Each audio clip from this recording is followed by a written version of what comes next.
Bom, pessoal, então, vamos lá. Estamos começando o nosso segundo encontro da trilha, né, de conhecimento aqui da Origami Insights. E o tema da vez é o impacto das novas regras tributárias sobre o seu patrimônio. Alguns podem se perguntar, né, o que isso tem a ver com os investimentos, como uma consultoria de investimentos, mas na verdade tem tudo a ver, né? Você não tem que olhar os investimentos só como o seu patrimônio líquido que você deixa no banco ou você faz investimentos alternativos, né, no mercado de capitais. Então, o Sato vai começar mostrando um pouco do trabalho do Origami, porque esse tema tem tudo a ver com os investimentos. Depois a Gi, que é especialista no assunto, nesse assunto de tributário, F-Planning, ela vai explicar no detalhe para vocês, tirar todas as dúvidas. Então, fique à vontade para perguntar também, tá? Está sendo gravado, se alguém precisar sair antes por algum motivo, depois eu vou encaminhar. Então, a gente está aqui entre clientes, alguns convidados, fiquem à vontade para ser uma dinâmica mesmo. Tá? Então, vou passar a bola aqui para o Sato começar apresentando um pouco da Origami. Fica à vontade, Sato. Boa. Valeu aí, David, pela abertura. Boa noite a todo mundo que está escutando aí a gente. Obrigado pela paciência para iniciar. Acho que mais do que isso, obrigado por estarem disponíveis, né, numa quarta-feira aí de noite, 7 da noite online. Mas eu vou buscar ser breve até para compensar aí o tempo.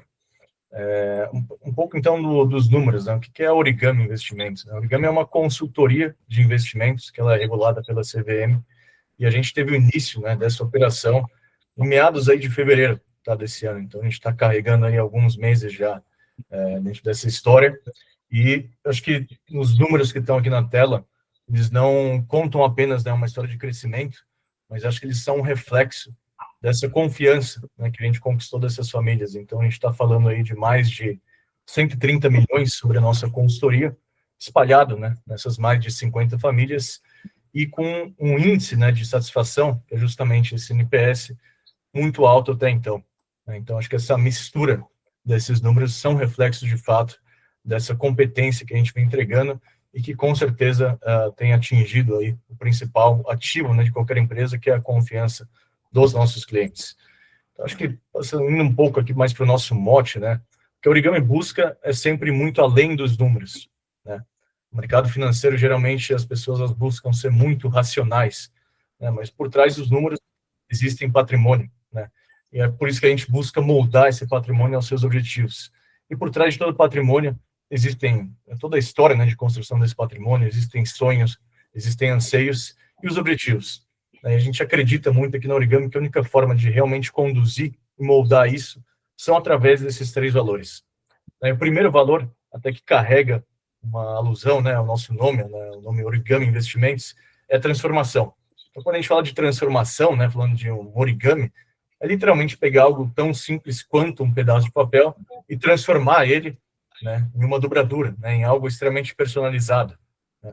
E de forma análoga, né, o que a gente faz aqui na Origami, a Origami busca justamente pegar essa complexidade, né, toda do mercado financeiro e transformar em algo simples da ótica do cliente, né? Então, a gente está falando aqui de realmente pegar algo complexo, né, que é extremamente dinâmico e transformar em algo personalizado, né? E a junção desses 2 valores e carregando eles ao longo do tempo gera um terceiro valor, que é o principal que eu estava comentando, que é justamente essa confiança. E até para explicar um pouco mais do nosso serviço, né? Como o David falou, que a gente tem pessoas que não são clientes, acho que a melhor forma também de começar a estar explicando é o que a gente não entrega hoje, né?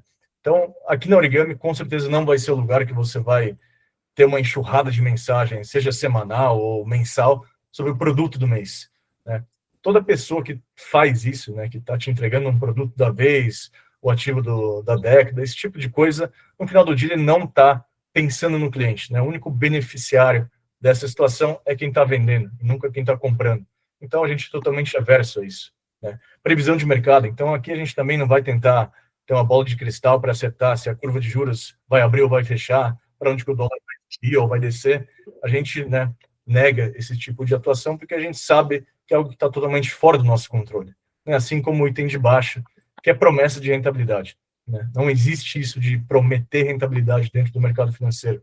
Se tem alguém que chegou a te prometer ou te promete, você pode ter total certeza que ele está te bajulando, né? Provavelmente mais um argumento para te converter. Como é que a gente averso a isso? São justamente com esses pontos que estão aí na tela, na parte direita, né? Como é que a gente busca evitar esse relacionamento totalmente superficial? Através de diversificação, através de transparência. Então, transparência não só na nossa metodologia, né, de como é que a gente vai conduzir o serviço, mas também transparência na forma que a gente é remunerado, né? Tudo isso que eu estava comentando sobre o produto do mês e previsões de mercado, geralmente são vinculadas aí com assessores ou com gerentes de bancos que são comissionados, né? Essa é a forma principal de remuneração. E aqui no Origami, como eu falei, a gente é averso a isso. Então, a gente busca sempre diversificar a carteira em diferentes classes para gerar transparência e para gerar eficiência. E no final do dia, a gente está num serviço, né, humano.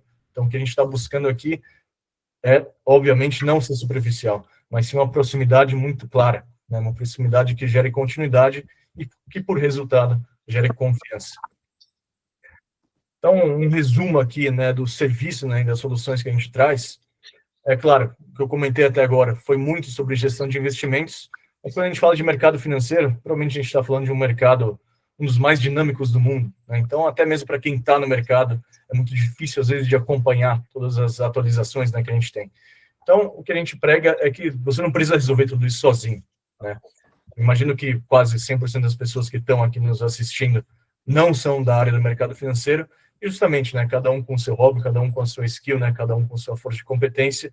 Porém, o mercado financeiro ele abrange uma série de verticais, né, e pilares que têm um impacto muito alto na vida de qualquer pessoa, né? Então, como eu comentei, a gente estava briefando muito sobre investimentos, mas aqui no Origami a gente sempre vai ter, também pensar em planejamento financeiro para chegar na independência financeira, planejamento sucessório, planejamento de gestão de riscos e seguros e de eficiência fiscal, né? Então, não é à toa que, fora essa questão de investimentos, até a gente trouxe profissionais, né, advogados, que são especialistas aqui para trazerem esse tema, dado essas mudanças, né, como eu falei, o mercado é muito dinâmico, e a questão tributária aqui no Brasil também é extremamente dinâmica, então por isso que a gente quis trazer um pouco de quais mudanças, né, que vão acarretar, né, na vida das pessoas, nessa parte tributária, né, que mistura tanto eficiência fiscal quanto planejamento sucessório.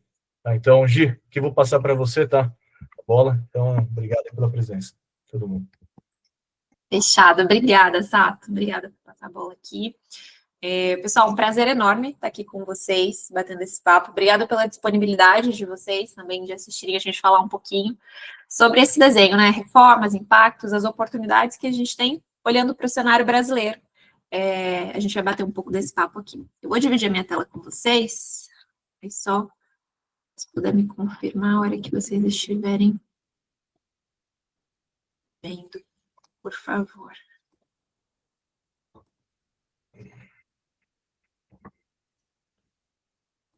Tá. Modo apresentação? Agora tá? Sim. Sim. Agora beleza. Sim. Bom, prazer enorme estar aqui, pessoal. Para quem não me conhece, eu sou Giovana Naya, eu sou sócia da Togaut. Nós somos um escritório de consultoria patrimonial parceiros aqui da Origami. Então, a gente consegue atender os clientes da Origami trazendo esse olhar ao lado dos meninos 360 graus, né? Esse olhar holístico, de fato, para vocês. A gente sabe que o patrimônio de vocês não foi construído só dando risada, né? A gente tem momentos bons de conquistas, mas também muito suor, muita coisa que a gente teve, às vezes, que abrir mão de tempo com a família. A gente tem essa preocupação de construir esse patrimônio também por alguém, né? O nosso por quem. E o olhar que a Togaut e a Origami traz juntas é esse desenho 360 graus mesmo. Como que a gente consegue ter um olhar especial para a questão da rentabilidade, da alocação com segurança, da eficiência tributária, até mesmo porque no Brasil hoje, se você tem só um olhar para a alocação, por exemplo, você pode corroer a sua rentabilidade líquida, né? O seu valor líquido ali recebido por conta de tributação, por exemplo. E da mesma maneira, o que a gente tem é um monte de advogado que quer falar bonito, quer escrever um monte de palavra em latim, mas não entende a importância da fluidez do mercado financeiro, a importância da gente estar alinhado com o mercado financeiro. Então, eu brinco que a vida do cliente, o patrimônio do cliente é como se fosse um avião com duas asas, né? O jurídico e o financeiro que precisam andar juntos, precisam andar lado a lado. E é um pouco desse meu trabalho hoje aqui, de estar ao lado de vocês. E hoje a gente vai falar um pouquinho sobre as oportunidades, né? Se há oportunidades, se não há oportunidades. Eu estive num mastermind há pouco tempo, essa semana, inclusive. E essa foto eu tirei de quando eles fizeram uma dinâmica ali, que eles colocaram Qual a palavra, em uma palavra, qual ameaça você vê para 2026? E aí, se a gente olha, que mais apareceu ali, e era um mastermind de empresários e investidores, não era de advogados, muita gente falando tributação excessiva, instabilidade, menor poder de compra, colocaram o nome do próprio ministro da Fazenda, reforma tributária, impostos, política, porque é um momento, mas a gente está num momento muito delicado no Brasil. A gente precisa olhar para isso com carinho. E aí, logo em seguida, ele perguntava, esse palestrante, ele perguntava em uma palavra qual a potencial vantagem você vê para 2026. E na minha cabeça também apareceu, isso não apareceu de fato, né, os empresários não incluíram, mas para mim, eu acho que essa questão dos impostos, da reforma tributária, ela também pode ser uma vantagem. Por que ela também pode ser uma vantagem? Porque para quem se preparar, para quem entender que existe uma janela de oportunidade, a gente pode se antecipar e pagar menos.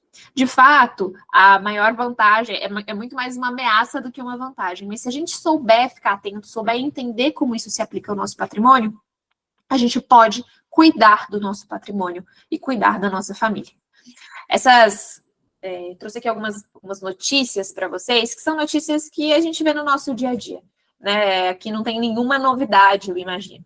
A gente teve em 2023 o jogador Ronaldo Fenômeno tendo todas as suas contas bloqueadas, independentemente ali de estrutura de pessoa jurídica, de holding, todas as contas diretas e indiretas foram bloqueadas.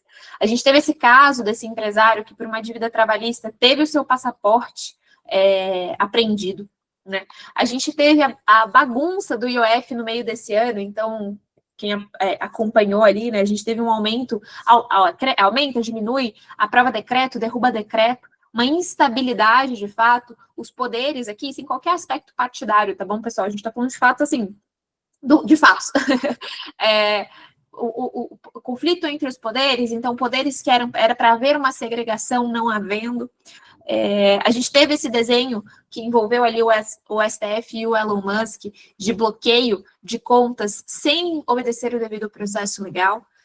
E a gente teve agora, por último, recente, na última semana, quentinho aqui, a questão da tributação, entre aspas, das altas rendas, né? A gente teve um projeto de lei que foi aprovado pela Câmara com unanimidade, foi aprovado agora pelo Senado também, está apenas para sanção presidencial, e que, na minha opinião, já está dado, tá, gente? É só uma assinatura, que é essa tributação das altas rendas, que, na verdade, não é uma tributação da alta renda, né? O bilionário, as pessoas que têm muitos e muitos milhões, elas estão assessoradas, elas têm saídas, elas têm alternativas já dadas. E o que vai sobrar mesmo, vai sobrar na mão do investidor, do empresário, que está ali na nossa mão, né? A gente que está nesse movimento de construção patrimonial. Então, como é que a gente consegue pensar em oportunidades e saídas aqui? E, de fato, o que a gente vê muito acontecer, e é um movimento que aconteceu forte desde o ano passado com a reforma tributária, a questão do planejamento sucessório. Então, é algo que a gente também, e essa, inclusive, a gente vai falar sobre isso, a tributação dos dividendos, que o pessoal está chamando, né, e tem gente achando que só empresário precisa se preocupar com isso, não é. Tá, pessoal? Não é dos dividendos, ela é uma tributação da pessoa física. Então, ela vai impactar herança, ela vai impactar quem recebe dividendos de ações, ela vai impactar ali quem recebe previdência, quem resgata a previdência, vai impactar muita gente, e a gente vai falar sobre isso hoje. A ideia, de fato, eu vou começar aqui apresentando um pouquinho para vocês a realidade brasileira, dando um pouco de contexto político, mas é que seja um bate-papo, tá, pessoal? Então, se alguém tiver alguma dúvida, pode ou mandar no chat ou levantar a mão, a gente conversa.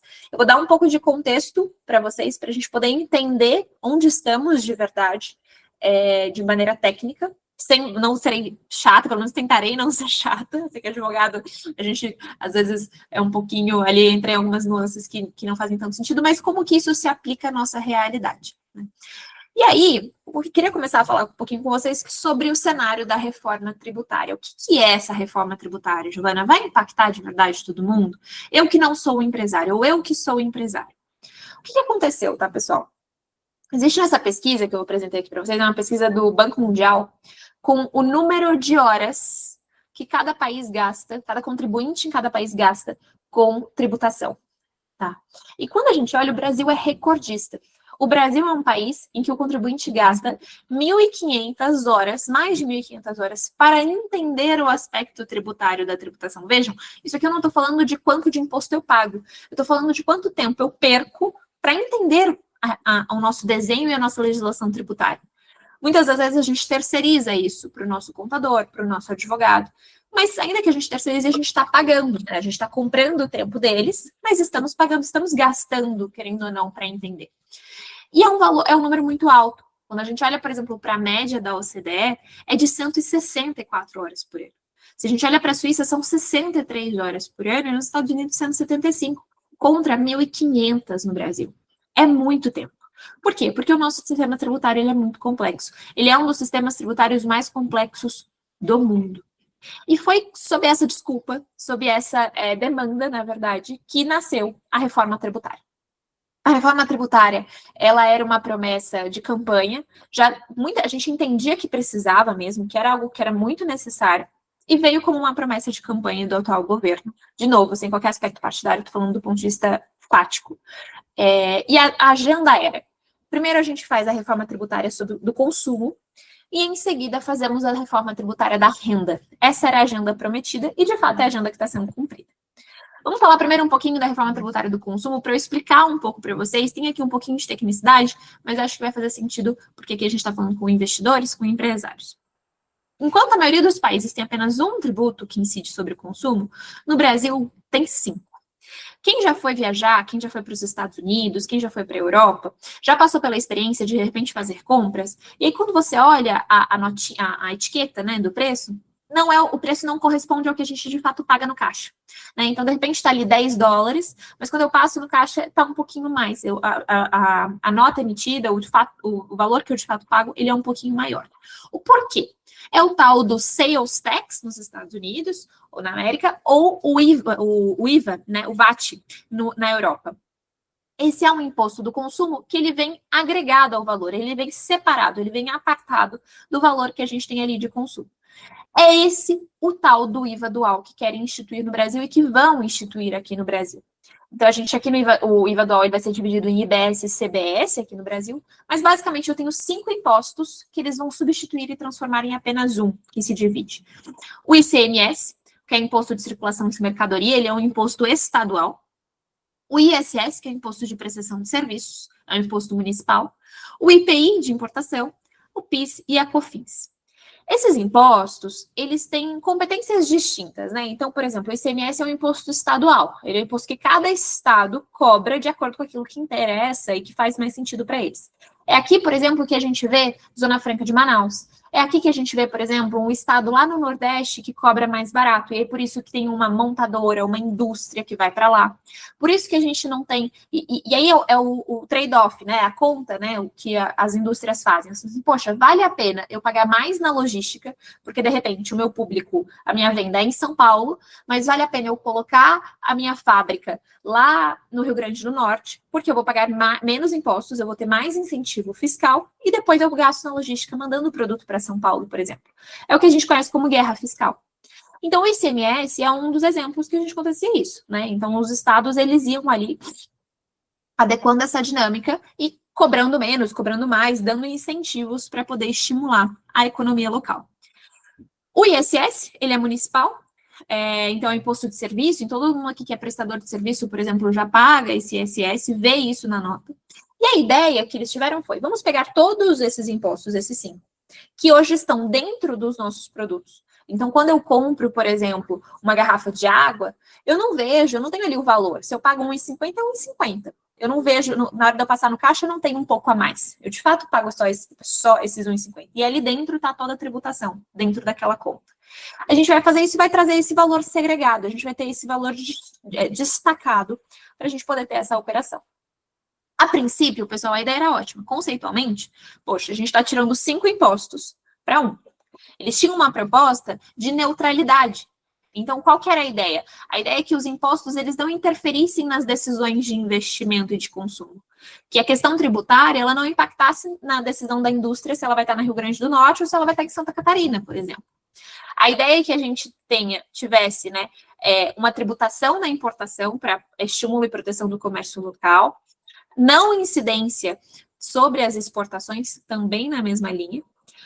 A cobrança por fora, né? Então, esse tributo não compor a base de cálculo dele mesmo. E essa tributação no destino. E essa tributação no destino, ela faz muita diferença, porque hoje a tributação é na origem. É onde eu produzo um produto que eu tenho a tributação. A ideia é que seja no consumo, né? É esse o movimento da reforma tributária, de uma maneira bem ampla, né? Falando aqui para vocês. Qual foi o problema, né? O que aconteceu? Quando eu fiz esse movimento, a reforma tributária, ela diz basicamente o seguinte, ela fala, olha, eu vou pegar esses 5 impostos, eu vou transformar em um, que se divide por 2, e eu vou levar isso para âmbito federal. Eu vou ter alguns comitês, então eu vou repassar esse valor depois para os estados, mas isso vai ser de competência federal. Quando isso foi anunciado, os estados, vocês imaginam, eles ficaram desesperados.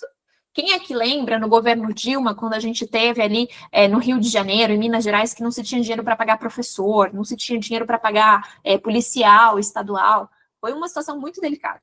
E os estados se preocuparam exatamente nessa linha. Eles falaram assim, peraí, o ICMS, por exemplo, gente, ele é o imposto de maior capacidade arrecadatória dos estados.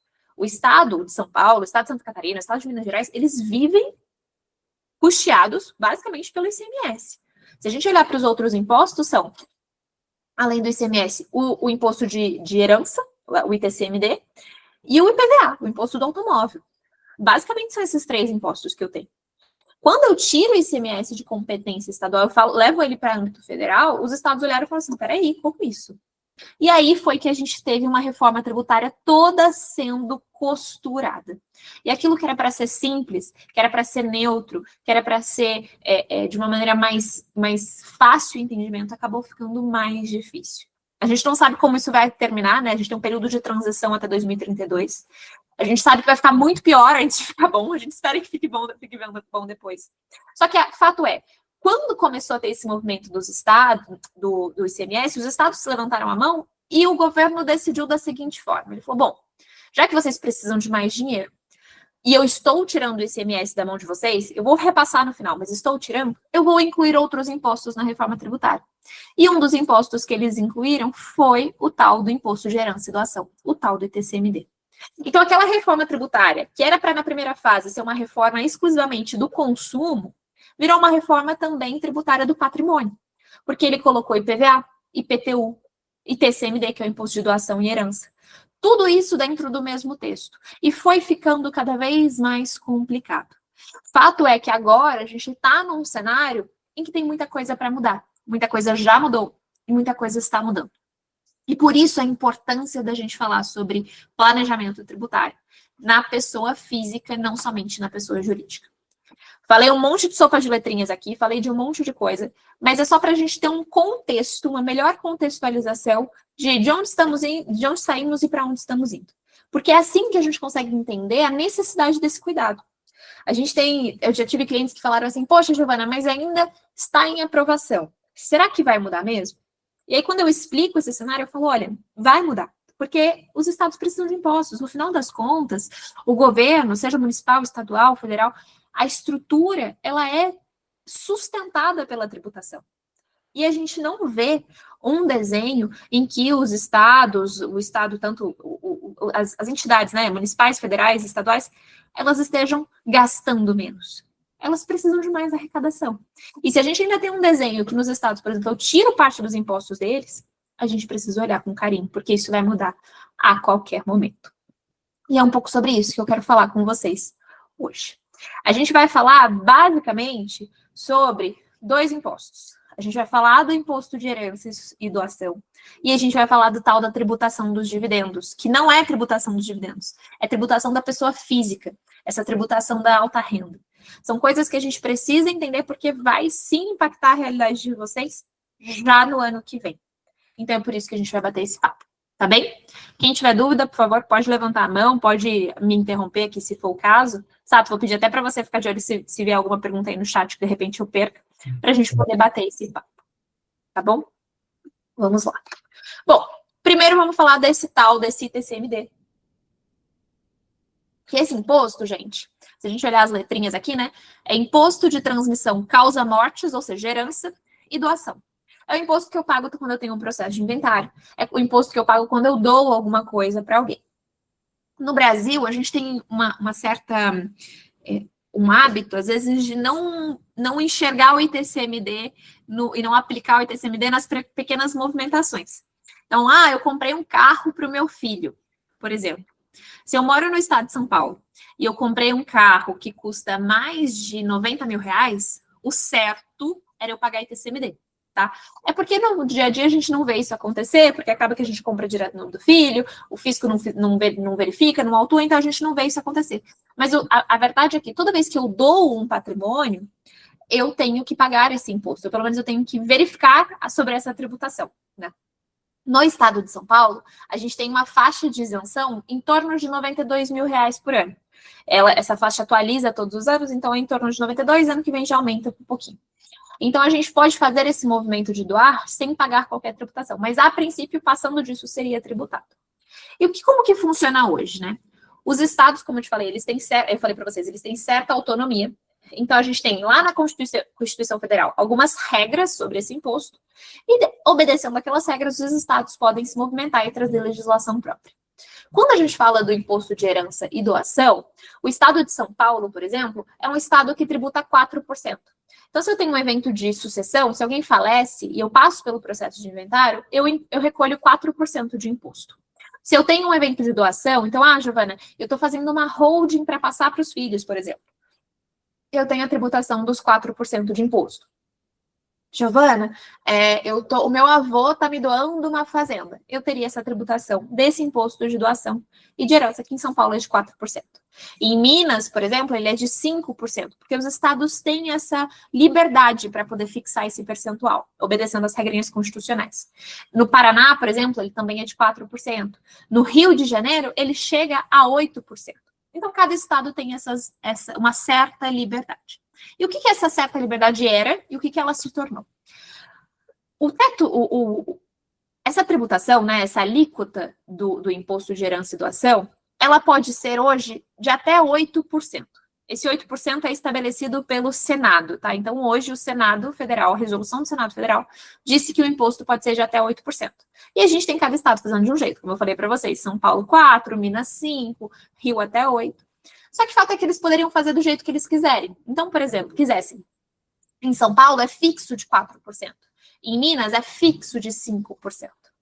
O que foi a regra da reforma tributária? A primeira mudança que eles fizeram. A doação, esse imposto de doação e herança, ele precisa ser progressivo até 8%. O que significa isso? Significa que São Paulo e Minas, por exemplo, que tem a alíquota fixa, independente do valor de herança, precisará ter progressividade.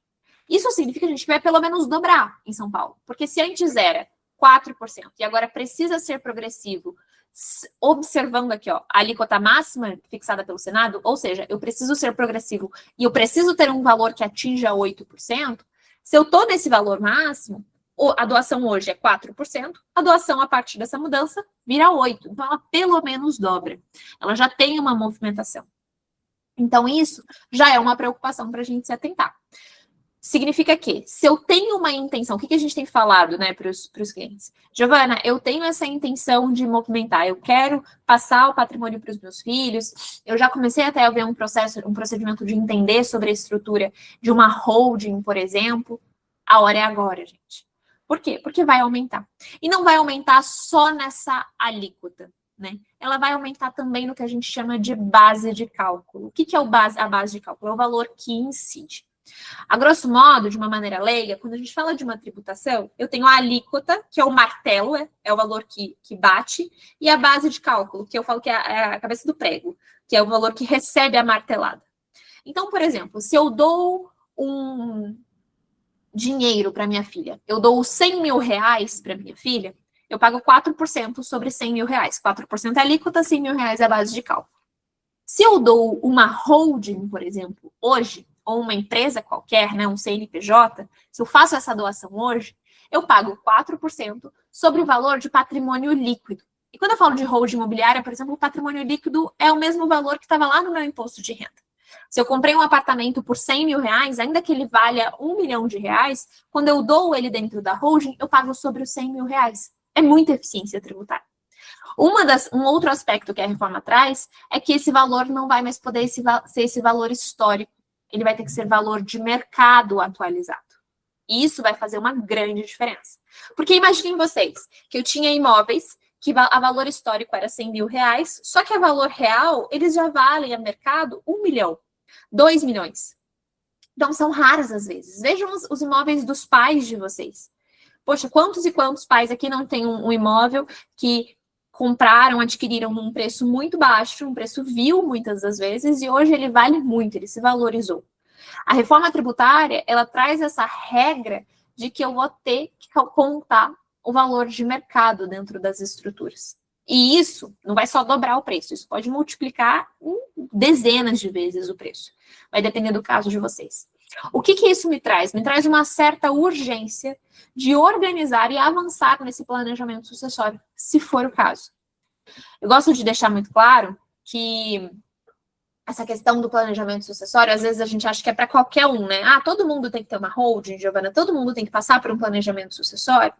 E não é todo mundo. Eu vou dar o meu exemplo, gente.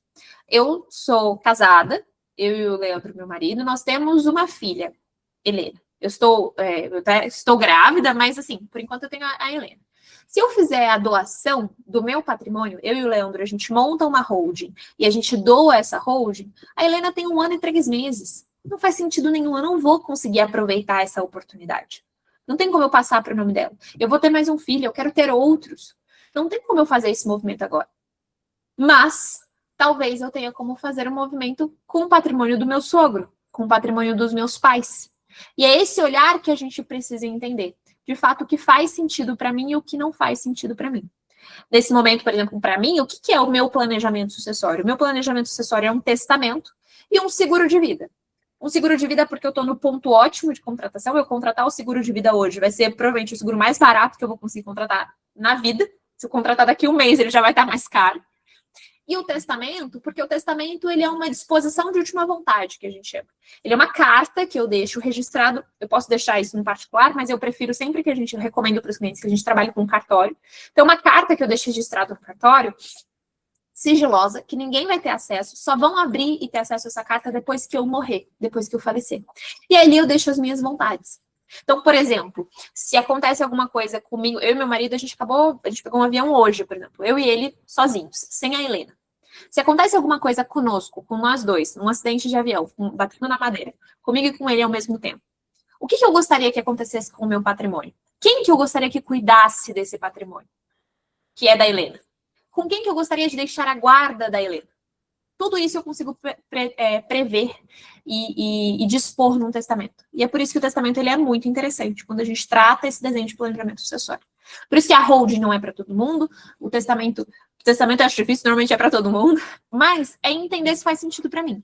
E se eu já estiver olhando para um desenho de eficiência tributária sucessória, se eu já estiver pensando em planejamento sucessório, a hora é agora, porque vai ficar mais caro. Giovana, em quanto tempo, né? Quanto tempo eu tenho para me movimentar? Essa lei, gente, que muda essas regras aqui, ela ainda não foi aprovada, tá? Salvo melhor dizer, ela está em discussão no Senado. Quando ela for aprovada, e porque ela vai, porque os estados vão começar a pressionar para que ela seja aprovada, a gente tem 90 dias, ainda que seja aprovada esse ano. Então, digamos que essa lei seja aprovada no dia 30 de dezembro. A gente vai ter até março para ela começar a valer. Então, eu tenho um tempo para me movimentar.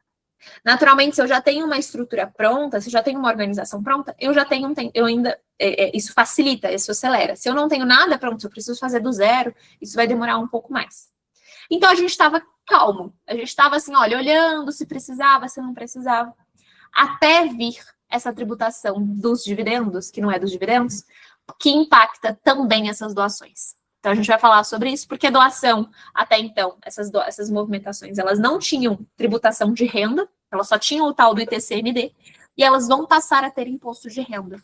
E isso, gente, eu não vou ter 90 dias para aprovar, para movimentar. Então, por isso, a urgência que surgiu, mas a gente vai falar sobre ela com calma. Tudo bem? Bom, então, como eu falei, a gente vai falar sobre, na verdade, 3 impostos. A gente vai falar sobre a questão do planejamento sucessório, a tributação. A gente vai falar sobre a tributação da holding, que muda com a reforma tributária. aumenta, tá? Infelizmente. E a tributação dos dividendos ou do imposto de pessoa física mínimo, na verdade, que vai impactar todo mundo. Não é dos dividendos. A gente começou a chamar de dividendos, mas não é só de dividendos. Essa questão da tributação da holding imobiliária, então, que eu vou falar. Gente, se tiver alguma dúvida, por favor, vocês fiquem super à vontade para abrir o microfone, para perguntar sobre planejamento sucessório. Estou aqui para isso, tá? Bom, tributação da holding. Primeiro, vamos desmistificar uma coisa que eu acho importante, a gente falar sobre o que é holding, tá? Holding, gente, é um CNPJ, tá? Ah, holding familiar, holding patrimonial, holding imobiliária, holding rural, tanto faz. O que diferencia essas holdings? Significa, a minha intenção com elas, para onde eu quero, o que eu quero fazer com elas e o que eu tenho dentro delas. Mas a verdade é que holding, ela é um CNPJ que vai ser dono do meu patrimônio. Para vocês terem uma ideia, esse nome holding, ele nem existe na legislação, tá? Então, é um nome comercial. Mas o que vai acontecer é uma pessoa jurídica, um CNPJ, que vai deter o meu patrimônio. Eu tiro do meu nome de pessoa física e coloco dentro do nome de pessoa jurídica. E aí eu posso ter a holding imobiliária, holding pura, holding mista, holding patrimonial, o nome que for. Vai depender do que eu quero fazer com esse dinheiro, com esse patrimônio, e o que tem dentro dessa empresa. E como que funcionava a tributação da holding até então? Da holding imobiliária aqui, tá, gente, especificamente, que eu vou falar um pouquinho com vocês. Por que ela era tão benéfica? Por que fazia todo sentido? E se ainda continua fazendo sentido, né? Se a gente ainda continua constituindo holding para os nossos clientes. Bom, quando eu tinha um imóvel na pessoa física e eu alugava esse imóvel, eu pagava de imposto de renda até 27,5%.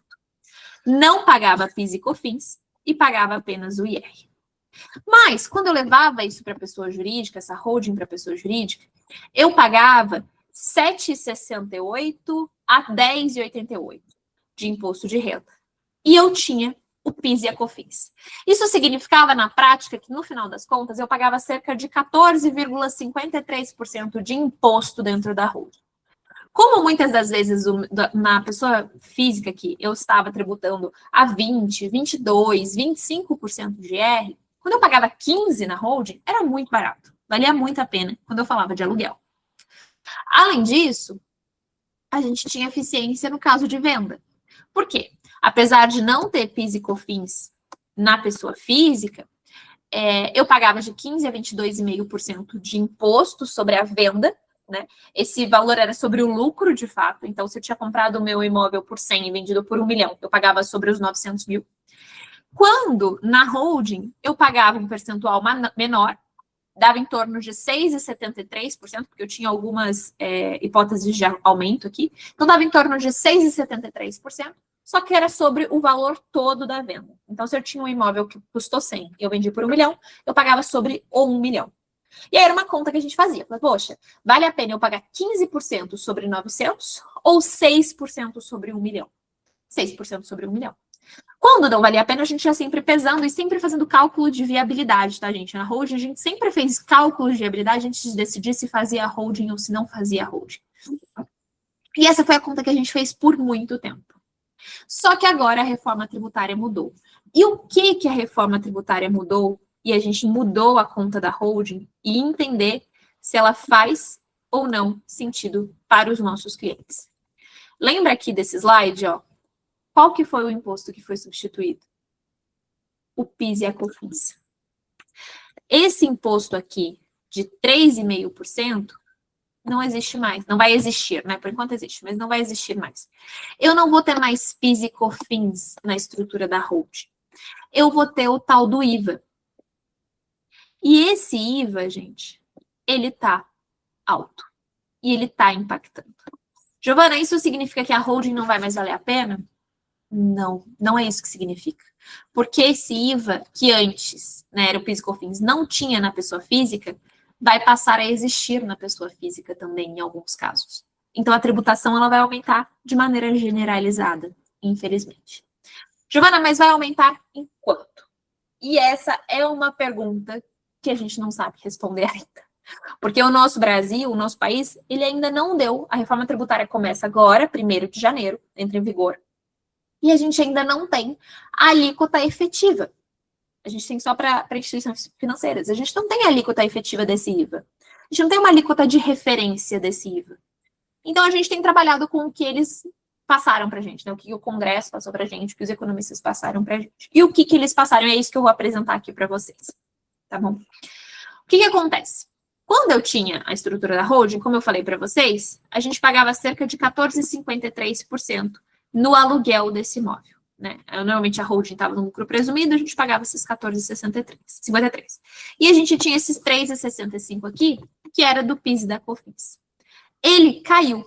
E ele caiu por valor do IVA, que de referência está em torno de 28,5%. Giovana, significa que vai somar 28% aqui? Não. Mas a alíquota de referência, o que ela é, né? Como é que a reforma foi pensada? Por isso que eu falei que era para simplificar e acabou ficando cada vez mais complexo. A gente vai ter uma alíquota de referência e cada atividade vai ter alguns fatores de redução. Na atividade de prestação de serviço imobiliária, por exemplo, a gente vai ter cerca de 70% de fator de redução. Significa que, efetivamente, eu vou ter em torno de 7,8% de imposto. Tá? Então, esses 3,65 virarão, provavelmente, 7,8%, me trazendo uma alíquota efetiva de 18%, 18,68%. Giovana, o que isso significa na prática? Na prática, significa que antes eu tinha uma holding, ou eu constituí uma holding para pagar 14% de imposto, e agora eu vou estar pagando 18%. Poxa, mas talvez você esteja pensando, a holding vai parar de fazer sentido. Vai começar a fazer sentido a pessoa física? Não exatamente. Por quê?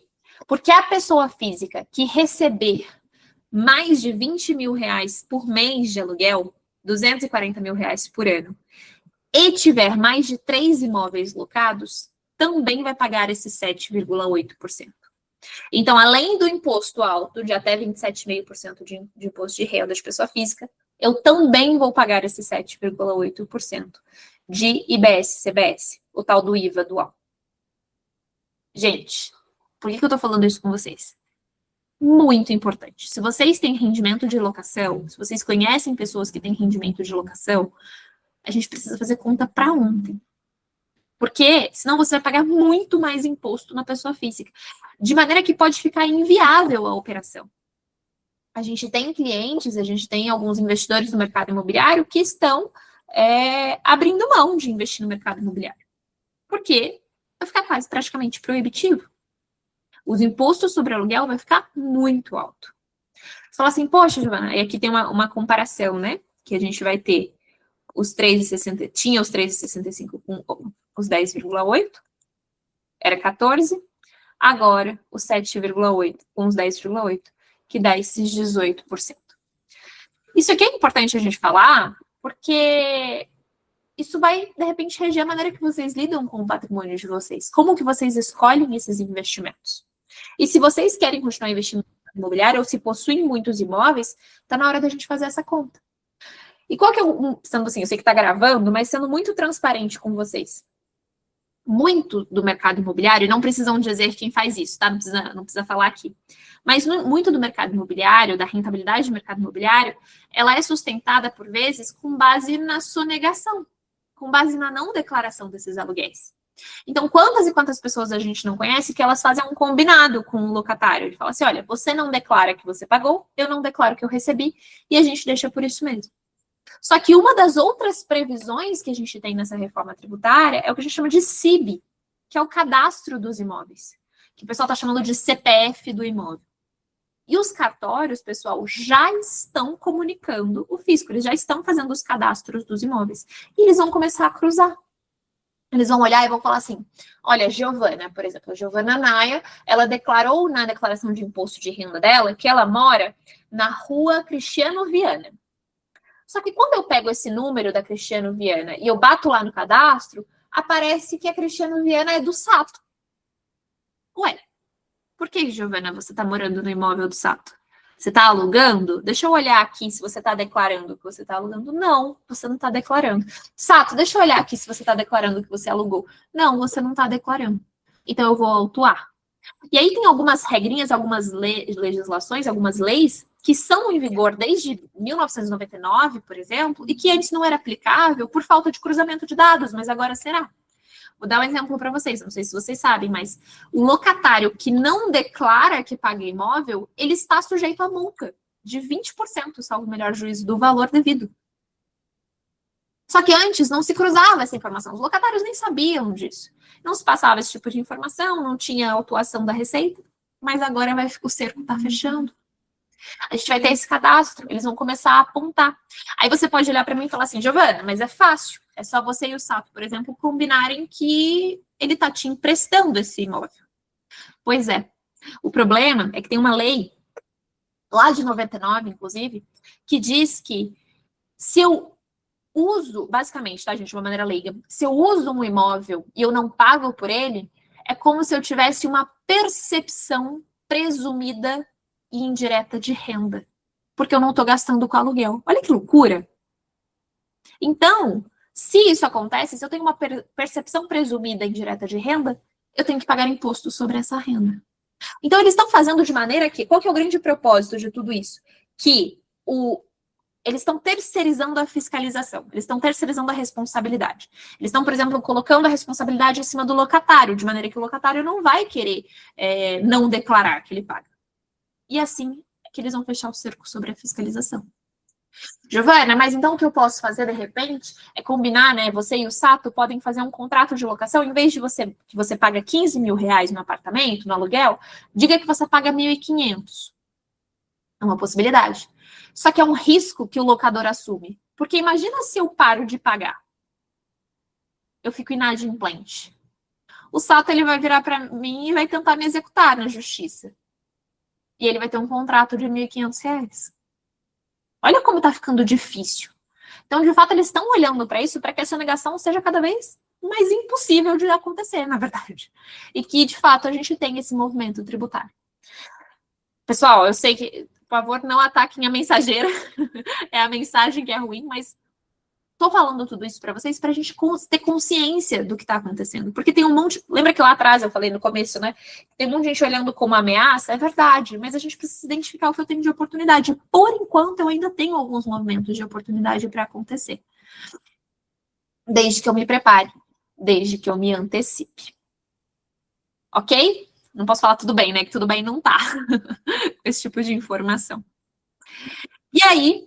O que eu falaria agora é sobre a tributação dos dividendos, esse tal do imposto dos dividendos, o imposto de renda de pessoa física. Oi, diga. Desculpa cortar aí, mas veio uma pergunta só para não fugir do tema da holding. Por favor. Tá. O Fabrício, ele questionou aqui, ó. Meu pai está fazendo uma holding familiar para proteção patrimonial, justamente se antecipando ao que você comentou. E eu terei cotas juntamente com meu irmão, sendo meu pai como administrador da holding. Estou propenso a fazer a minha também. Uma pergunta. A como colocar a minha holding, que será feita para ele, né, dentro da holding do pai dele, com adendo de separação de patrimônio? Deu para entender? Fabrício. Não, acho que deu sim, porque ele tá falando assim, olha, meu pai tá fazendo a gente tá fazendo uma holding pro meu pai, só que eu tenho os meus imóveis. Posso fazer a minha holding, colocar a minha embaixo no meu pai? É isso, certo, Fabrício? É isso, Giovana. Desculpa, não sei se... Boa noite. Obrigado pela oportunidade. Não sei se eu fiz me entender, mas é isso aí mesmo. Eu fazer uma holding e colocar do meu pai com adendo de separação de patrimônio? Perfeito. Eu não recomendo, tá? O que eu te recomendo que a gente faça? É algo parecido, na verdade, mas você não vai colocar ela dentro, você vai colocar ela do lado. Então, o que você vai fazer? Em vez de ser o Fabrício, dono daquela parte da holding do seu pai, vai ser uma outra empresa, uma outra holding, tá? Um outro CNPJ.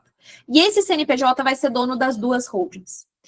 Por quê? Quando você faz isso, você tem essa segregação de patrimônio. Porque é o seguinte, quando você joga os seus imóveis para dentro da holding do seu pai, ou a tua holding para dentro da holding do seu pai, você pode ter uma confusão. Poxa, esse patrimônio foi adquirido quando? Ele também é da sua esposa?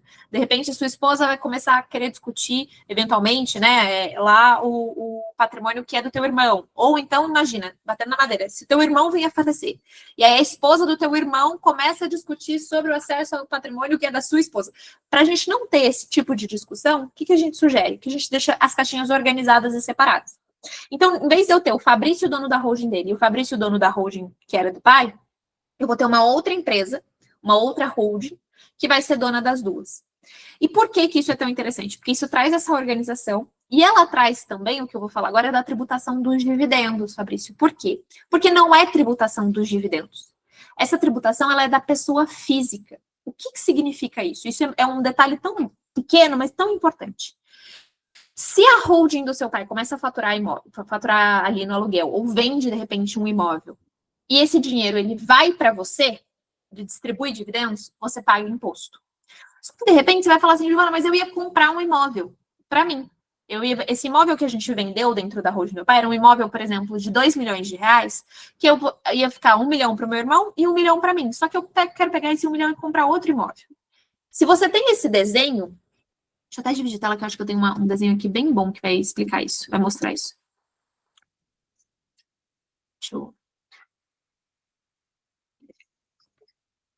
Se eu tenho esse desenho, aqui, ó, é assim que vai ficar a sua estrutura, ó. Seria essa aqui, a holding do seu pai.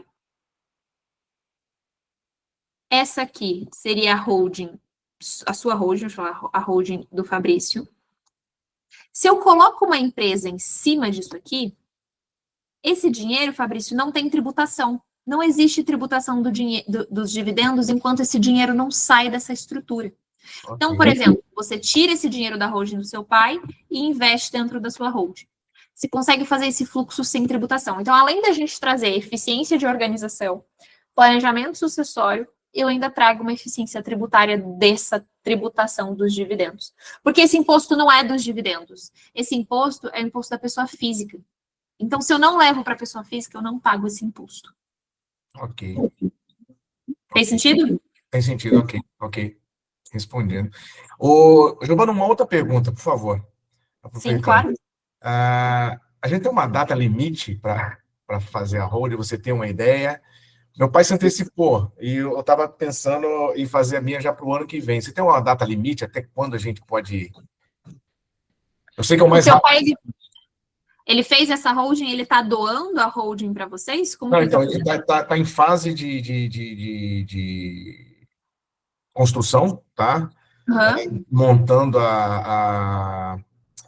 o contrato social, tudo. Ele tem os imóveis, divide em cota, e meus vamos participar. Agora, eu não sei bem se vai ser uma doação ou se ele vai incorporar a gente no contrato social. Vocês são casados em que regime de casamento? Você é casado, na verdade? O meu pai? Você. Não, eu sou união estável. União estável. Uhum. E tem o registro a sua união estável ou não? Não. Nesse caso, Fabrício, por exemplo, se o teu pai te incorpora, a tua esposa passa a ter direito. Então, e tem 3 cláusulas, Giovana, agora me fugiu, incomunicabilidade, isso, então vai ser doação. Isso, então exatamente. Exatamente, tá? Então, se é esse desenho, que daí a gente consegue, de fato, preservar como patrimônio particular, vai ser doação. Isso. Sendo doação, a gente tem que fazer esse ano. Por quê? Porque esse imposto dos dividendos, que não é dos dividendos, que é o imposto da pessoa física, ele também abarca a doação de adiantamento disponível. Okay. Então, se o patrimônio, se essa holding, ela for maior, né, o valor doado, no final das contas, ele for maior que 600 mil reais, ou não isso, né? Se eu somo o valor dessa doação com o valor do teu salário, com o valor dos teus investimentos, se a tua renda, se eu faço isso ano que vem, e a tua renda do ano que vem, total, ela for maior que 600 mil reais, a gente vai pagar 10%. Aí vai fazer a conta, né? Mas até 10% sobre esse movimento. Okay. Então, o ideal, na verdade, é a gente fazer tudo isso agora, esse movimento do teu pai agora. E aí, se você quiser, a gente pode te ajudar, ou então você dá uma acelerada aí no teu advogado. Para ontem, porque não é o movimento, essa estrutura, ela não é tão lenta. O que é lento, tá, desse movimento? São os cartórios. Então, quando a gente tem que passar pelo cartório, discussão de TBI, se vai pedir isenção, isso demora. Agora, contrato social, doação, isso é de um dia para o outro. A gente consegue acelerar, porque isso depende só do advogado e da assinatura dos clientes. Então, nisso, se você precisar de ajuda, você pode contar com a gente. Depois eu até explico um pouquinho de como funciona a nossa parceria aqui com a Origami, mas tem que botar a pressão no seu advogado, porque isso, idealmente, tem que fazer a do teu pai, você tem que fazer a doação ainda esse ano. A sua, se você não for fazer doação, não tem problema, a gente pode esperar um pouquinho mais. Porque não vai ter esse movimento de doação. Tá bom, ok, tá explicado, viu, Giovana? Muito obrigado, viu? Imagina, tô aqui para isso. Ótima. Obrigado.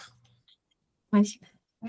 E aí, pessoal, vou finalizar essa parte aqui da tributação dos dividendos, e aí a gente pode focar em dúvidas mesmo de vocês. Mas essa tributação dos dividendos é muito importante a gente olhar por conta disso. O que acontece, tá? O que é essa tributação? Ela não é dos dividendos, como eu falei, ela é a tributação da pessoa física. E aí, eu vou convidar vocês a abrir a declaração de imposto de renda de vocês, todos, tá? Façam esse exercício. Peguem a declaração. Vocês vão na penúltima página. Na penúltima página vai ter esse resumo. E nesse resumo, você vai ter lá os rendimentos tributáveis. Então, os rendimentos são tributáveis. Vocês vão ter, de fato, a base de cálculo e vocês vão ter essa linha aqui que chama alíquota efetiva. Ela já dá um cheiro pra gente, tá? Ela não vai garantir, porque não usa tudo na base de cálculo, mas já dá um cheiro. O que acontece? Essa é a minha declaração, por exemplo, tá, gente? Essa é a minha. Quando você olha para a minha declaração do ano passado, os meus rendimentos tributáveis aqui, eles basicamente são meu prolabore, que é muito pouquinho que eu tiro de cada empresa que eu sou sócia. De resto, eu tenho distribuição de dividendos, ou que são isentos, né, a princípio, ou rendimento de investimento, que tem tributação ou é isento ou tem tributação na fonte, tributação exclusiva na fonte. Então, quando você olha para a minha alíquota efetiva é zero, porque quem que pagou os meus impostos? As minhas empresas pagaram os meus impostos. E aí a tributação aqui era zero. Qual vai ser a conta agora que eles vão fazer? Eles vão olhar e vão somar tudo. Eles vão somar quanto eu recebi de dividendos, quanto eu recebi, por exemplo, num resgate de previdência, quanto eu recebi num resgate de CDB, quanto eu recebi num adiantamento de doação de disponível, vão somar quanto eu recebi de salário, quanto eu recebi de aluguel, vão somar tudo isso. E aí eles vão falar assim, Giovana, somou, deu mais de 600 mil? Se sim, eu entro nessa regra da tributação mínima. Deu menos de 600 mil no ano, eu não entro nessa regra. E aí, se deu mais de 600, a gente vai ver qual que é a alíquota efetiva e vai ajustar até podendo chegar a 10%. Essa conta vai ser uma conta complicada de ser feita, tá? Não é uma conta simples. Eu não sei como vai vir a declaração. A gente só vai ver isso, na verdade, na declaração de 2027, que é referente à declaração de imposto de renda de 2027, que é referente a 2026. Então, eu não consigo antecipar para vocês como que vai ser isso. A gente vai ver acontecer, né? Mas essa conta vai ser ali que a gente vai colocar lá na mesa. Qual que é o ponto, né? Se eu tenho um CDB, por exemplo. Eu tenho um CDB e eu tributei ele a 15%. Esses 15%, esses 5% mais de 10%, ele vai ser usado para compensar aquilo dos meus dividendos, por exemplo, que eu não paguei. Ou da doação que eu recebi, por exemplo, e que eu não paguei imposto de renda, né? Porque lembra, a doação ela tem imposto de doação e agora ela vai ter imposto de renda. Então, essa conta que a gente vai ter que fazer para poder verificar, tá? A gente tem alguns impostos alguns rendimentos que não entram nessa conta. Então, por exemplo, ganho de capital, inclusive na alienação de imóveis, heranças e doações, na verdade aqui, doação que for legítima e herança, a doação como é o caso de planejamento sucessório, né, que eu antecipar, ela entra. Rendimento de poupança, onde eu espero que aqui não tenha ninguém investindo na poupança, porque os meninos da Origami vão ficar bravos. Algumas indenizações, né, algumas indenizações aqui, e do ponto de vista de mercado financeiro, a gente tem alguns investimentos que não vão entrar na conta. Então, por exemplo, LCA, LCI, FI, FIAGRO, que não seja exclusivo, com mais de 100 cotistas, CRI, CRACRI, a gente vai entender também se faz sentido a alocação por conta de risco. Estou falando aqui do ponto de vista exclusivamente tributário, tá, gente? Não estou falando do ponto de vista de rentabilidade. Então, o que significa isso? Sabe aquela conta dos 600 mil? Digamos que você recebeu, total no ano, 500 mil reais de dividendos. E você recebeu 1 milhão de LCA. A LCA não entra nessa conta. Então, você não vai pagar esses 10% adicional. Você recebeu 500 mil de dividendos, 150 mil de adiantamento de antecipação de disponível. Essa antecipação entra. Então, os 500 mais 150, 650. Você vai ter essa tributação mínima. Essa é a conta que a gente vai ter que fazer. É complexo, não é fácil, a gente sabe disso, tá difícil até para explicar para advogados isso, então a gente entende que é difícil mesmo entender.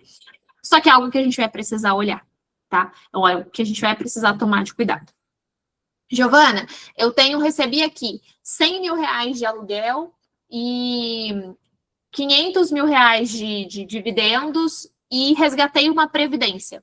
A previdência entra nessa soma, mas a previdência já teve tributação, eu sei. Mas ela entra nessa conta. E quando ela passa de 600 mil, ela faz eu pagar imposto sobre aquilo que não ia ser tributado a princípio. Tá?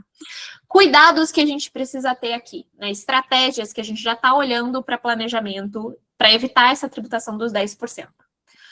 A primeira delas é, se você é empresário, avalie o balanço da tua empresa. Isso aqui é muito importante. É muito comum o empresário, ele ter lá lucro acumulado. E às vezes esse lucro ele nem existe de verdade, a gente nem tem de fato esse dinheiro, mas ele existe contabilmente. Então o que vocês precisam fazer? Vocês precisam sentar com o contador de vocês, pedir o balancete da empresa e olhar lá nas últimas linhas se vai ter esse lucro acumulado. Se você tiver, você vai precisar fazer uma ata, isso a gente consegue te ajudar também, né, pessoal aqui no Atogaut. A gente vai precisar prever essa distribuição. Eu não preciso distribuir de fato, mas eu preciso aprovar essa distribuição ainda em 2025. Quando a gente faz essa aprovação, eu fujo da tributação desse dinheiro. Se eu não fizer, o empresário que não fizer e que virar o ano com esse lucro lá, sem prever a distribuição, será tributado. Giovana, mas esse lucro nem existe mais. Eles não querem saber. Será tributado. Então, é um ponto importante para a gente olhar, tá? Outra oportunidade que a gente tem aqui, enxergar desenho de planejamento sucessório. Por quê? Essa tributação, lembra que eu falei que é a tributação da pessoa física? Então, se, por exemplo, eu tenho um filho que já está olhando aqui, no teu caso, por exemplo, Fabrício, você, o teu pai, o teu irmão, essa estrutura da holding, se a holding do teu pai tem rendimento de aluguéis, e de repente o teu pai quer tirar esse dinheiro todo, ele poderia ficar acima de 600 mil. Mas se a gente começa a distribuir, você tira uma parte, o teu irmão tira outra parte, a gente vai começar a distribuir para ver se a gente tem uma tributação menor, tá? Não pode ser simulação, a gente precisa fazer isso dentro de um desenho de fato de planejamento sucessório, mas é uma possibilidade. E a outra alternativa que a gente também tem enxergado é esse desenho da holding, né? Então, por exemplo, Giovana, eu tenho uma empresa aqui, e é o meu caso, tá, gente? Vou dar esse exemplo do meu caso para vocês. Eu sou sócia da consultoria aqui, jurídica, e eu sou sócia de uma empresa de tecnologia. Hoje, essa empresa de tecnologia não me dá lucro. Hoje eu coloco dinheiro nela. Então, o que eu vou fazer? Quem me dá lucro? A minha empresa jurídica. Então, o que eu faço? Em vez de eu tirar o dinheiro da jurídica, vir para a Giovana e a Giovana colocar dinheiro na empresa de tecnologia, eu vou colocar uma holding aqui no meio. Por quê? Porque esse fluxo financeiro, enquanto não chega na pessoa física, não tem tributação. Então, são algumas das oportunidades que a gente já tem enxergado, e isso, pessoal, precisa começar a organizar para ontem. Porque essa regra, ela passa a valer a partir de 1º de janeiro, tá? A gente ainda precisa da assinatura do Lula, da sanção presidencial, mas eu duvido muito que ele não assine, porque o que eles fizeram com esse projeto de lei, né? Que eles foram muito inteligentes quando eles fizeram esse desenho. Eles colocaram no mesmo projeto que tributa os super ricos, eles colocaram a isenção de 5 mil reais. Foi por isso que foi aprovado com unanimidade na Câmara. Qual parlamentar vai dizer que é contra a isenção tributária para salários até 5 mil reais? Nenhum. Ano que vem é ano de eleição. Então, isso vai ser aprovado. E se o Lula, mas o Lula está demorando para assinar. Se ele assinar no dia 31 de dezembro, vale no dia 1º de janeiro. Não tem aqueles 90 dias, eu não tenho um período de adaptação. É para o dia seguinte, é para o ano seguinte, né? Então, se ele assina naturalmente agora, amanhã, por exemplo, se ele assina no dia 13 de novembro, só passa a valer dia 1º de janeiro. Mas é dia 1º de janeiro. Então, a gente não pode deixar isso para trás.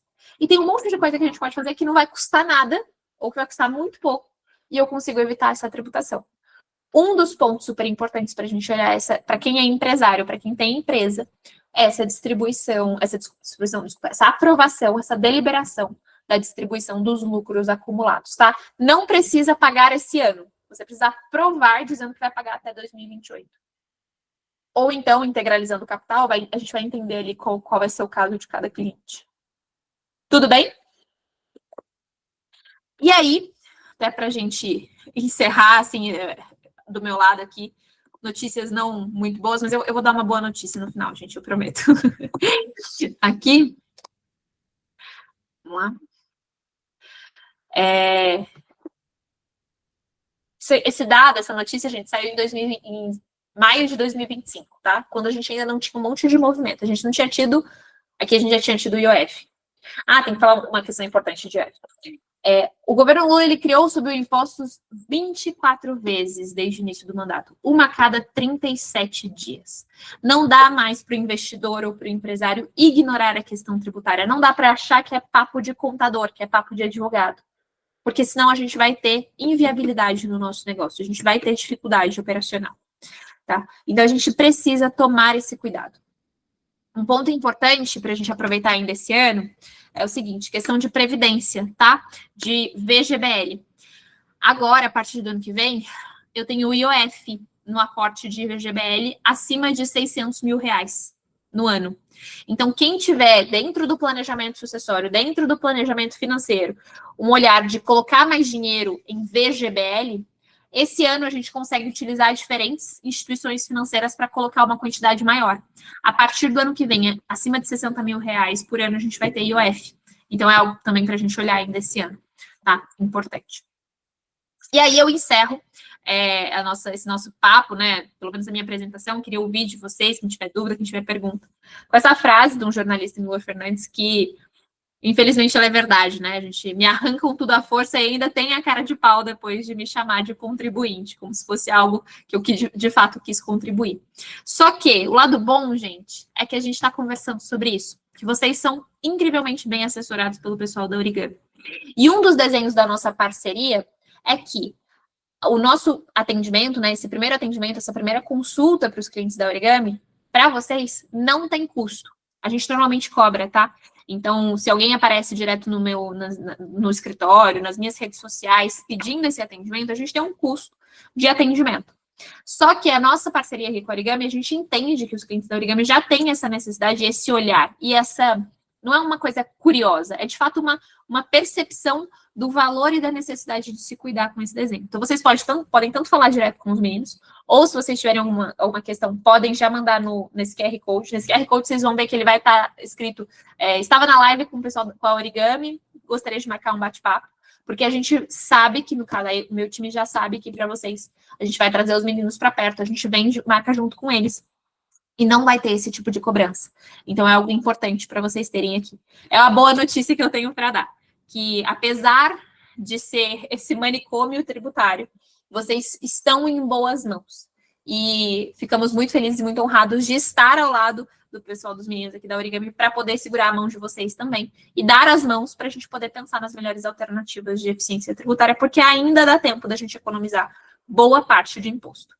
Não vai ser, o cerco está fechando, mas ainda tem bastante coisa para a gente poder fazer e evitar essa tributação, esse arrancar à força, e a gente ainda tem que achar que está sendo, que é uma contribuição, né? Que somos contribuintes. Porque, de novo, como eu falei no começo do nosso bate-papo aqui, sabemos, a gente entende o valor do acúmulo de patrimônio de vocês, que não foi só dando risada, não foi só se divertindo, foi com muito suor, por vezes lágrimas, que vocês construíram, e tudo isso é por alguém, né? Existe algo maior atrás ali. Então, é por isso nosso propósito de estar aqui ao lado dos meninos, para poder apoiá-los no que for necessário. É isso do meu lado, estou à disposição aqui. Não sei se tem alguma dúvida, Lucas, Sato, se vocês querem fazer algum comentário, se tem alguém querendo perguntar, por favor. André? Tudo bom, André? Oi, Giovana, tudo bem? Os clientes perguntam bastante aqui a respeito dos dividendos recebidos por ações, se vão somar nesses 10% de mínimo. Eles somam, né? Somam. Tá. Uma outra questão aqui que apareceu também, já que ninguém levantou a mão, vou falar, né? De um outro cliente nosso aqui, ele tem interesse em comprar um imóvel no exterior para uso, né? Isso deve ser feito na PF ou na PJ? Qual que é a sua orientação, Giovana? Perfeito, André. Nos Estados Unidos ou em outro país? Não, nesse caso é na Itália. Na Itália. Qual que é o ponto, né, do dinheiro, o patrimônio fora do Brasil? Não só imóveis, dinheiro e tudo mais. Quando a gente tem um patrimônio fora do país, a gente vai estar sujeito às regras de sucessão daquele país em que esse patrimônio está alocado. Então, se eu tenho, por exemplo, um imóvel na Itália, a regra é a italiana, sucessão italiana. Se eu tenho um imóvel em Portugal, a regra é a portuguesa, se eu tenho nos Estados Unidos, e assim sucessivamente. Então, o que eu preciso olhar nesse caso? A idade do meu cliente, né? Eu sempre reflito com o cliente a questão de idade, de saúde e a preocupação que ele tem. Giovana, eu tenho 30 anos, não tenho filhos, e estou comprando, eu e a minha esposa, a gente está comprando um imóvel na Itália. Preciso de uma empresa offshore, porque o que é empresa offshore, né? Empresa offshore é uma holding internacional, é uma empresa que está fora do Brasil e que vai deter o meu patrimônio. Não sei se você precisa. É uma conversa que eu fiz assim, será que vale a pena esse custo? Agora, né, Giovana, olha, quem está comprando é a minha mãe, ela já está fazendo a aquisição desse, ou então sou eu, mas eu já tenho filhos, eu já tenho essa preocupação, eu já quero olhar dessa forma, eu já quero cuidar disso. Aí a gente já faz via estrutura, mas uma estrutura de uma offshore. Eu não compro por uma PJ brasileira, eu compro por uma PJ, né, por uma empresa internacional, porque eu estou de acordo com a regra desse país. O que a gente só tem que olhar com carinho, André, é porque vai depender do país. Então, a Itália, eu confesso para você que eu não me lembro de bate-pronto, mas a gente fez agora com um cliente uma casa em Portugal. E aí ele falou assim, poxa, eu tenho já uma empresa americana, eu coloco embaixo da empresa americana? Eu falei, não, de jeito nenhum, porque Portugal, a herança de pai para filho não paga imposto. Ele é um senhor, e ele falou assim, eu falei, não vamos não, porque ele é português, deixa esse patrimônio na pessoa física, essa casa, porque a hora que a gente passar da pessoa física, se você ver, quando o senhor vier a falecer batendo na madeira, vai passar para os seus filhos sem imposto em Portugal. E aí a gente só vai ter o processo de inventário, mas aí a gente fez de uma maneira que eu não tivesse o processo de inventário lá em Portugal. Então a gente vai adequar a realidade do cliente. E aí é isso, é entender se o cliente já tem esse olhar com planejamento sucessório ou ainda não. Perfeito, obrigado. Tá bom. Imagina. Nos Estados Unidos, por exemplo, o imposto de herança, ele pode chegar a 40% do patrimônio. É muita coisa. Então, nos Estados Unidos, é quase que, independentemente de qualquer coisa, a gente já faz. E o preço de uma empresa americana é muito barato. Então, a gente já coloca uma empresa, já compra direto na PJ. Então, é nessa linha. Boa, Gi. Muito boa apresentação. Vou esperar aqui, ver se mais alguém levanta a mão, aproveita aí a oportunidade de tirar qualquer dúvida. Mas até para deixar uma última mensagem também, acho que conteúdo muito denso, né? Muita informação. Só lembrando, né? Acho que de tudo que eu captei aqui, a urgência, né, maior, são para alguns tipos de pessoas, né? Quem que eu anotei aqui, aí você me corrige. Quem recebe aluguel, então já está no risco extremo aí de mudar, né? De ser impactado. Sim. Quem pensa em sucessão, obviamente também passou da hora de se organizar. E no final você falou também do empresário que tem lucro acumulado, né? Então, quem tem empresa aí é imprescindível falar com o contador o quanto antes, né? Então, acho que esses são os mais impactados. Críticos. E assim, gente, aí tô com uma dúvida específica, não gostaria de expor o meu caso aqui. Pode chamar o Lucas, pode chamar o Sato, pode chamar o André, pode chamar os meninos, que eles têm acesso livre aqui à nossa agenda e a gente marca esse papo, como eu falei para vocês, nessa nossa parceria. Os nossos parceiros não têm esse custo, né? Então a gente consegue bater esse papo e esclarecer o que vocês tiverem de dúvida, porque às vezes é algo mais específico, né? Perfeito. Por favor, fiquem à vontade. Pode falar, Fabrício. Giovana, sou eu de novo. Por favor. Sou eu de novo.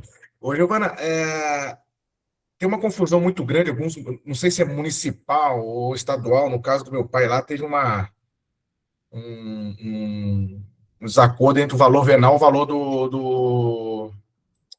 do imóvel mesmo, né? Tá, então, parece que varia de município para município, etc, né? No caso de São Paulo, tá valendo o valor venal ainda? É para ITBI que você está dizendo? A ITBI, isso. São Paulo, cidade de São Paulo é um problema, Fabrício. E assim, tá difícil, tá? Alguns a gente ganhou em mandado de segurança, a gente conseguiu. Em alguns a gente não conseguiu. O que a gente tem de expectativa? Esse tema foi para o STF. Ele está no STF agora. E o Gilmar pediu vista. E a gente tá otimista. Difícil falar isso com o Brasil, mas é ele está na mesma situação. O que acho que também vai ter que apresentar com mandato também. Sim, mas aí a gente vai fazer conta. O que é importante só olhar, tá? Você validar com o teu advogado quanto de fato é o ITBI. Na cidade de São Paulo, os ITBIs acabam ficando altos. Se o valor do imóvel é mais alto, acaba ficando mais alto. Mas a gente teve alguns casos de cliente que o ITBI era R$ 1.500, era R$ 700. O mandado de segurança era mais caro do que o ITBI. Então, só tomar esse cuidado, porque senão você está botando dinheiro no bolso do advogado, comprando risco, porque você pode nem ganhar, para fugir desse imposto. Então, só fazer essa conta, que às vezes a gente não faz, né? Então, assim, qual que é a viabilidade disso? Mas a gente está na expectativa de como o STF vai. A cidade de São Paulo é uma das cidades mais chatas, tá? E no caso do meu pai é de Brasília, pior ainda, lá o governo tem fome, viu? Lá eles estão com fome lá. Mas eu vou te falar que em Brasília, eu não posso falar muita coisa que tem gravado, mas vira e mexe tem umas saídas. Mas depois a gente conversa, a gente marca. Eu moro em Brasília e a gente faz alguns planejamentos para cliente lá. Eu estou hoje em São Paulo, né? Mas eu moro lá. E tem alguns desenhos. Vira e mexe, a gente tem algumas janelas de oportunidade. Mas não vai entrar, a gente fofoca depois. Tá bom, tá bom. Obrigado, viu? Imagina. Obrigada a você. Hoje vou aproveitar que você está aqui. A questão de distribuição de lucros ali, né? Vai ser um imposto que vai ser retido na fonte quando for distribuição de lucro da PJ para a pessoa física?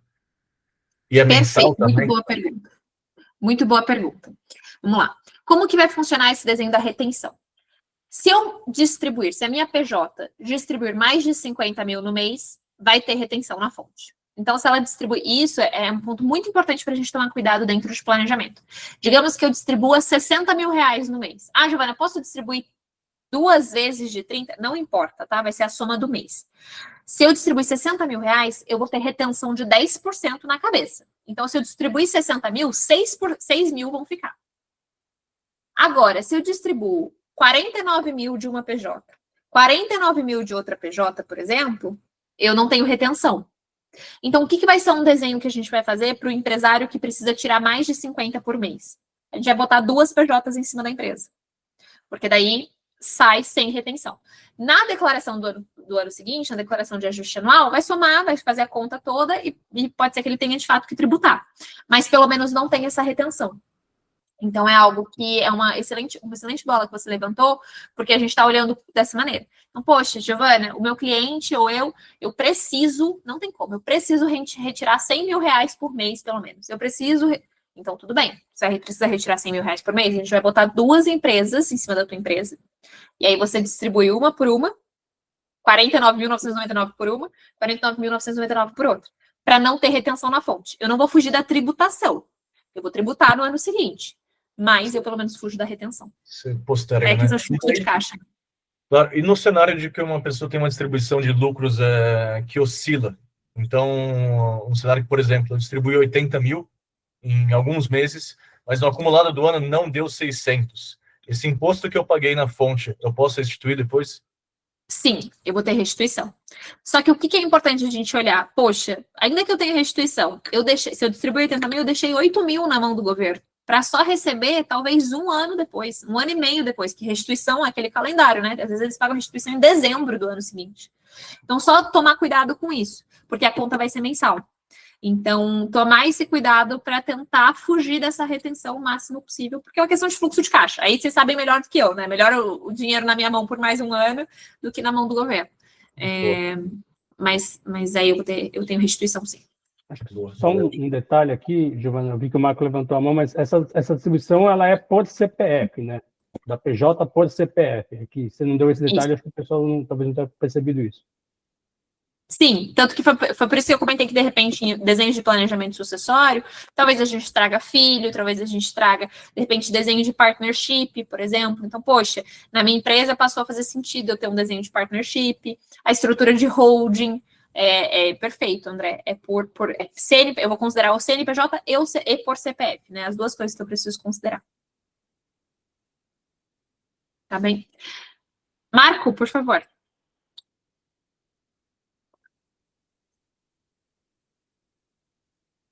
Tudo bem, você está no mudo, precisa só tirar o...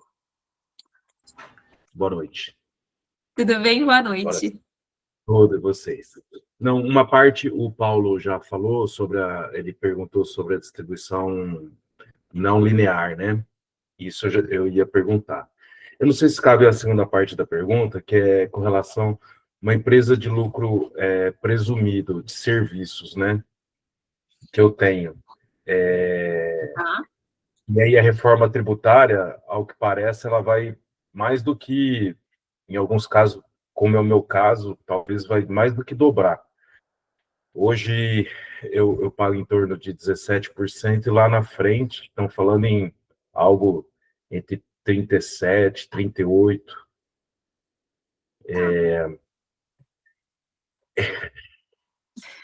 Vai se tornar, né?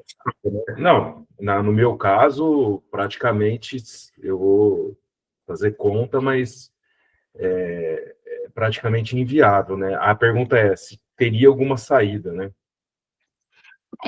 A gente vai precisar, Marco, olhar de fato para o teu negócio, porque qual que é o ponto, tá? São duas coisas aqui.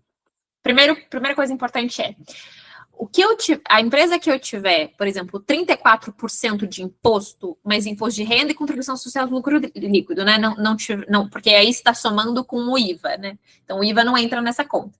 Mas a empresa que eu tiver de imposto de renda ali efetivo, os 34%, eu não vou pagar os 10%. Então ele trouxe isso. O problema é que nenhuma empresa vai ter de efetivo os 34%. Eu vou ter esses, você falou, vai superar os 30 e poucos por cento, mas somando o IVA, não só de imposto de renda. E aí o IVA não entra nessa conta. O que acontece? A reforma tributária, ela vem com um desenho de cumulatividade. O que é isso? Eu não entrei nesse detalhe, mas que a gente vai precisar fazer análise de viabilidade da tua empresa. Por exemplo, quando você contratar um advogado, você vai pagar para o advogado. E você pagou para o advogado que recolheu o imposto. Você vai ganhar, porque ele recebeu o dinheiro, você vai ganhar um cupom de desconto. O princípio da não cumulatividade é isso. A gente vai começar a poder fazer compensação em quem já recolheu o imposto, para a gente não... Porque hoje a cadeia é essa. Hoje a cadeia eu vou acumulando. Então, um paga imposto, o outro paga imposto, e eu não compenso com o imposto que eu já paguei ali. E agora vou ter essa possibilidade. Então, o que a gente vai precisar ver? O que você vai ter de alíquota efetiva? Porque às vezes a gente acha que a sua alíquota vai ser muito mais alta do que ela realmente é. Eu não vou saber dizer.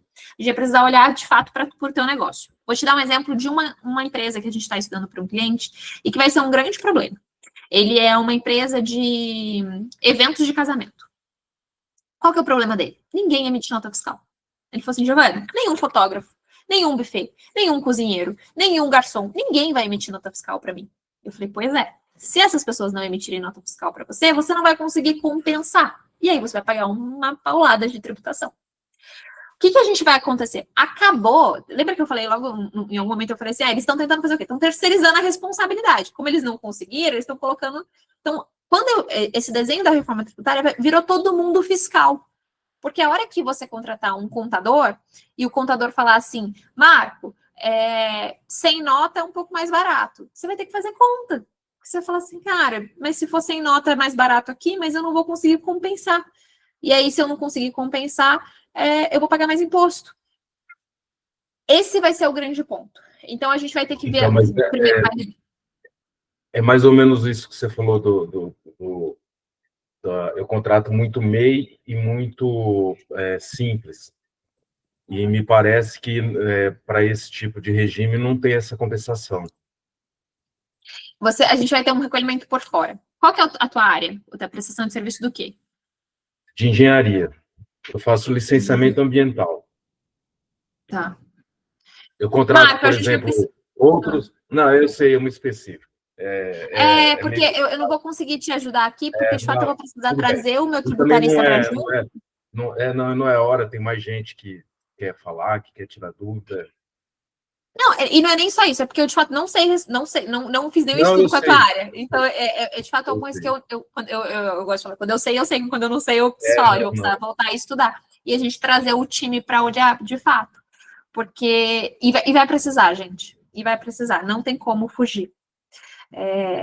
Giovana, mas aí eu consigo fugir porque eu não emito nota fiscal. O problema é que os nossos clientes vão começar a pedir nota fiscal. Porque eles vão precisar para compensar. Tenho 100% de nota fiscal. Eu não emito, não tenho um centavo da empresa que não é nota fiscal. E aí agora você vai precisar começar a cobrar isso deles e a gente começar. Aí sabe o que a gente tem estudado para um cliente da parte de eventos também, mas ele mexe com a parte de som, de grandes eventos, de show e tudo mais. Montar, olha que loucura, né? Mas os empresários, ele fica em São Paulo e ele está pensando em fazer meio que um lobby mesmo entre os outros produtores da área para viabilizar uma associação. Então, montar uma associação para o freelancer.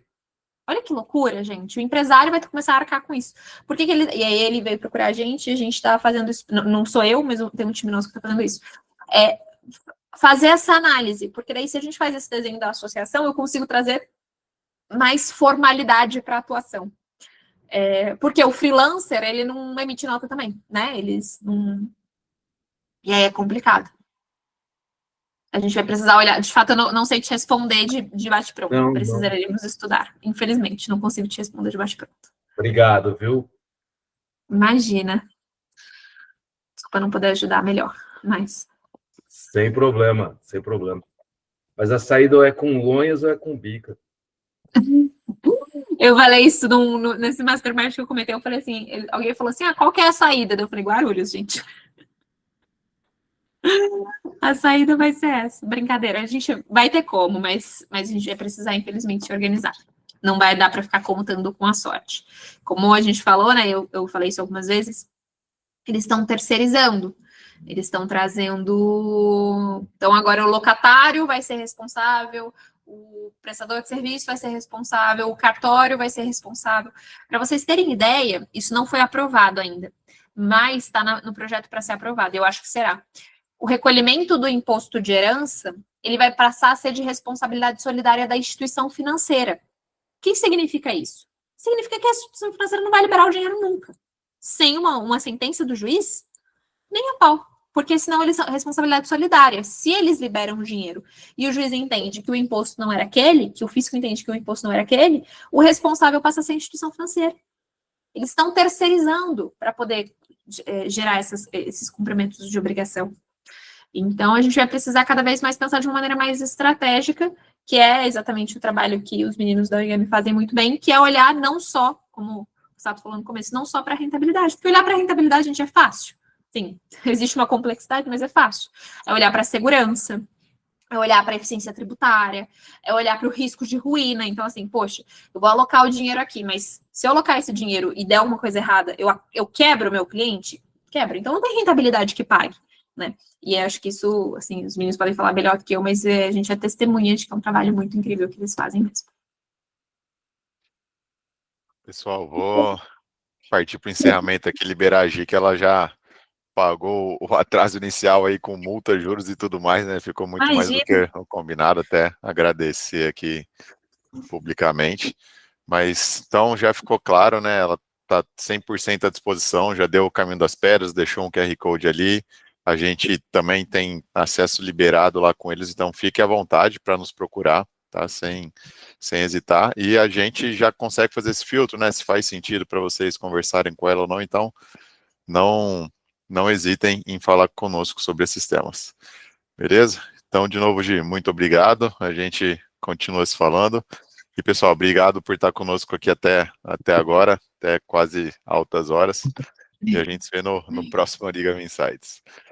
Valeu, um abraço. Obrigada, gente. Obrigada, meninos, pela oportunidade de bater esse papo. Obrigada a todo mundo pela presença. Obrigada também. Boa noite. Boa noite. Boa Tchau, noite. tchau. Tchau, tchau. Boa noite, pessoal. Muito obrigado. Saúde a todos.